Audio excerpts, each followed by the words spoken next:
بسم اللہ الرحمن الرحیم۔ السلام علیکم ورحمۃ اللہ وبرکاتہ۔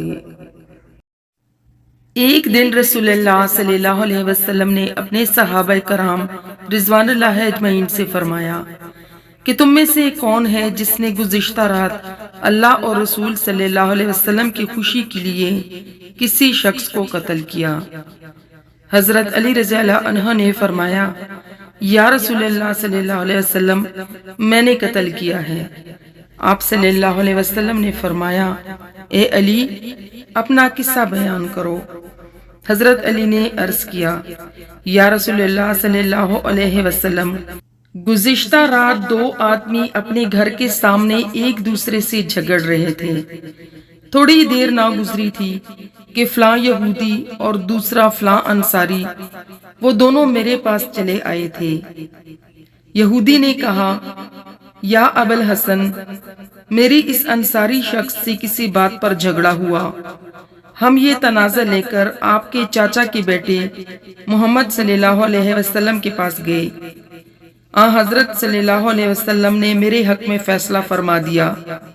تو اس شخص نے کہا، میں محمد صلی اللہ علیہ وسلم کے فیصلے پر راضی نہیں ہوں، کیونکہ محمد صلی اللہ علیہ وسلم نے حق سے روگردانی کرتے ہوئے تیری طرف داری کی ہے، لہٰذا اب فیصلہ کے لیے کعب بن اشرف کے پاس چلتے ہیں۔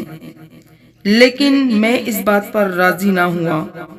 اب ہم آپ کے پاس آئے ہیں، آپ ہی ہمارے درمیان فیصلہ فرمائیں۔ میں نے کہا، اب میں تمہارے درمیان حق کے ساتھ فیصلہ کرتا ہوں۔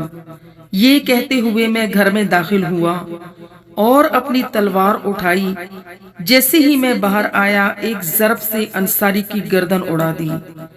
ابھی یہ بات ہو ہی رہی تھی کہ اسی اثناء میں مقتول کے وارث آ گئے اور کہنے لگے، یا رسول اللہ صلی اللہ علیہ وسلم، آپ کی پسر ہم نے ہماری آدمی کو قتل کیا ہے، اسے چاہیے کہ وعید دے۔ حضرت صلی اللہ علیہ وسلم نے فرمایا، تمہاری مقتول کی کوئی دیت نہیں ہے۔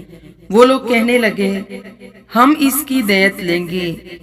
آپ صلی اللہ علیہ وسلم نے فرمایا، ہمارے ہاں اس کی کوئی دیت نہیں ہے، مقتول نے خود اپنے آپ کو مارا ہے، اسے یہودیوں کے قبرستان میں دفن کرو۔ یہ بھی یاد رکھو، جس کو بھی عالم قتل کرتا ہے وہ جہنم رسید ہوتا ہے۔ جب اس مقتول کی لاش اٹھائی گئی تو خنزیر کی کھال میں ڈھانپی ہوئی تھی۔ حضرت علی نے اس شخص کو اس لیے قتل کیا کیونکہ اس نے رسول اللہ صلی اللہ علیہ وسلم کے فیصلے کو ٹھکرایا تھا۔ ناظرین کرام، خلاصہ یہ ہے کہ حضرت علی رضی اللہ عنہ کی قضاوت و عدالت کے بارے میں بہت سی احادیث وارد ہوئی ہیں۔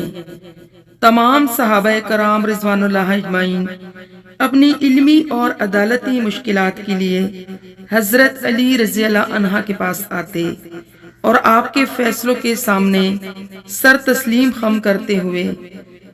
اور علماء وامہ خادمہ نے نقل کیا ہے کہ رسول اللہ صلی اللہ علیہ وسلم کی حیات طیبہ میں امیر المومنین علی علیہ السلام نے جو بھی فیصلے کیے، ان تمام فیصلوں کی آپ صلی اللہ علیہ وسلم نے تائید فرمائی اور حضرت علی رضی اللہ عنہ کے بارے میں دعا فرمائی۔